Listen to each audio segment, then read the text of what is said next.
What's up, guys? So we're back here comparing the 106 to the LTE right next to each other, side by side. Let's look at the differences. Let's look at the pros and cons. And stay tuned for the video when I take the 106 out for a full day of fishing. So I just want to have a conversation with you as if you were my buddy asking me for advice between the LTE and the 106.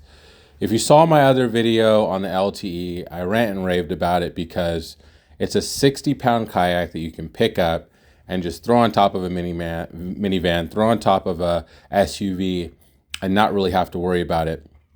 Whereas the 106 is noticeably heavier, right?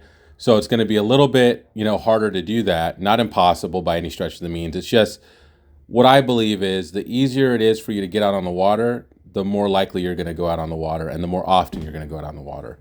So I'm going to give you the pros and cons of both of them as we sit here and look at both of these amazing kayaks. So the LTE is obviously lighter. It has more rails, it has a bigger hatch, and if you wanted to leave the drive at home, you could. It already comes with a cover. So it's really an amazing Swiss Army knife of kayaks. You can rig it up for full tournaments, or you can keep it super light, hit a pond, hit a river, and it paddles really well. Fantastic. It also sits it has lower sidewalls, so you're not being pushed around in the wind as much. Fantastic kayak.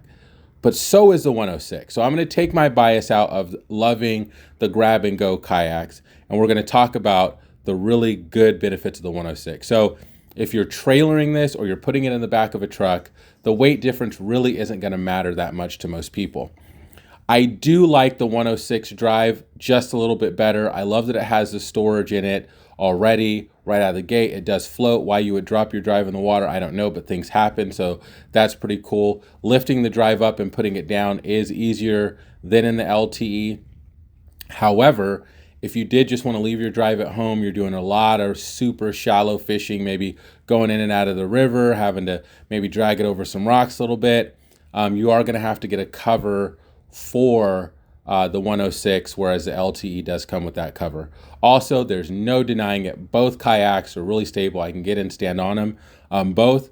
But the 106 does win the stability, test, just bar none, as it should. It weighs more. It's built on a platform where the 120 they really just extended this. It's a really stable kayak.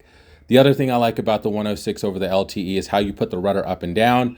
The cord for the LTE can be, a little bit finagling, and you really don't know whether your rudder is up or down. You can kind of loosen it up, but if the tension's too tight, you kind of got to work with that a little bit, which you can do when you go buy your kayak, or you can do at home. With the 106, it's straightforward. It's a lever. You're going to be pulling that lever forward or back, and there's no denying whether your rudder is up or down. Both, if you were to run over something with a log or a rock, your rudder is just going to flip up. But the rudder system of putting it up and putting it down is better on the 106, in my opinion. Also, how you turn your rudder on the 106 is better than the LTE for one very good reason.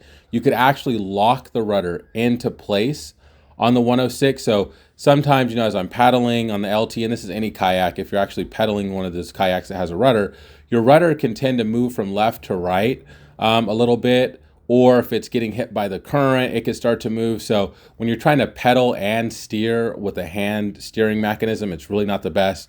So the fact that Old Town on the Sportsman allows you to lock in your rudder is just, it's awesome. And there's no reason why any kayaks don't have that locking rudder capability, but the LTE does not have it. So I have to bring that up. As far as, being able to fit a 16 by 16 crate in, you can do that on both. They both have the same amount of rod holders, both have forward facing rod holders. If you're really into adding a bunch of gear on it with, Yak Attack, you're probably going to have to add some rails onto the Sportsman 106. But that's here nor there. It's not expensive, and it's not a hassle, and it's not going to take you more time. I do also like that the 106 has a compartment for you to stow your batteries, or just to have more access under the hull. That is also a big plus for the 106. So For the grab and go guys, super light kayak, it's LTE all day. But if you're in a truck, you're in a trailer, or you just hit the gym and lifting those extra 25 pounds isn't going to hurt you, or you're a bigger guy, then, you know, at the end of the day, it is going to be the 106 because it is just made that way. Thanks for watching.